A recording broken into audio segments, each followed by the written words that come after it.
માળિયાહાટીના તાલુકામાં માવઠા અને અતિવૃષ્ટિના કારણે ખેડૂતોને ભારે નુકસાન થયું છે। બોડી તરસિંગડા માતરવણિયા ગામે ભાખરવડ ગામના ખેડૂતો મામલતદાર કચેરી ખાતે આવેદનપત્ર આપી પાક નુકસાન માટે આર્થિક સહાય અને પાક ધિરાણ માફ કરવાની માંગણી કરી છે।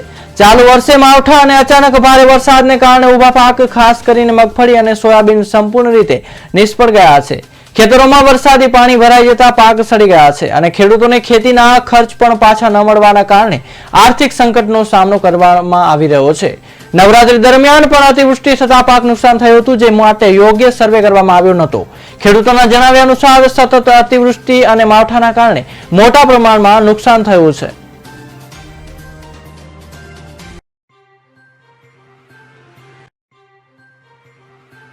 चार गाम मातरवाणिया, बोरी, तरसिंगड़ा और भाखरवड चार गामना सरपंच અને એક ગામમાંથી 50-50 ખેડૂતો સમૂહ થઈ અને માળિયા મામલતદાર ઓફિસે આવેદનપત્ર આપવા આવ્યા। આવેદનપત્ર એટલા માટે આપવા આવ્યા છે કે અમારા ગામ ચાર ગામની અંદર જે નુકસાની થયું એનું સર્વે તાત્કાલિક અને ચોખ્ખું કરવામાં આવે। અત્યારે સર્વે જે થાય છે એ સર્વે એવી રીતે થાય છે, સરકારશ્રીને વિનંતી છે કે અમારા ચાર ગામની અંદર જે ઊભી મગફળીનું વાવેતર થાય છે એ 1 મહિના પહેલાં જ્યારે આગતરો વરસાદ થયો છે નોરતામાં, ત્યારે એ મોસમ ચાલુ હતી અને તે પુષ્કળ પ્રમાણમાં નુકસાન વરસાદથી ને માવઠાથી થયેલું છે, બરાબર। અત્યારે જે વરસાદ થયો એ વરસાદ પહેલાં જે થયો હતો એ વરસાદ અમારે ઘણો બધો વધારે હતો અને ઘણું બધું વધારે નુકસાન થયું, બરાબર।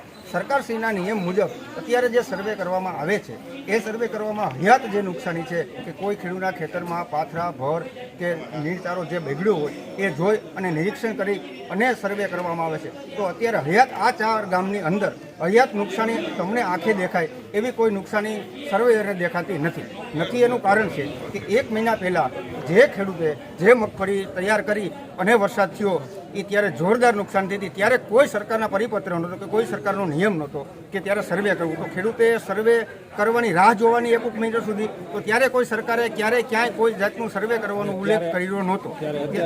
અત્યારે જે નુકસાની છે એ નુકસાની મુજબ અત્યારના ગાઈડલાઈન મુજબ સરકારના અત્યારે સર્વે કરે છે, તો જે ખેતર જાય છે ત્યાં સર્વેને કોઈ નુકસાની દેખાતી નહીં। વાસ્તવિક એ છે 1 મહિના પહેલાં જ્યારે વરસાદ થયો ત્યારે ઘણા ખેડૂતોએ મગફળી સોયાબીન એમનો ઊભો પાક સડકાયેલો છે કે જે બળીને ખાક થઈ ગયો હતો, રાખ થઈ ગયો હતો જે વરસાદથી, એને લીધે અત્યારે એ સર્વે પાછું વ્યવસ્થિત અને સંકલન કરી અને વ્યવસ્થિત સરકારની ગાઈડલાઈન મુજબ ચાર ગામ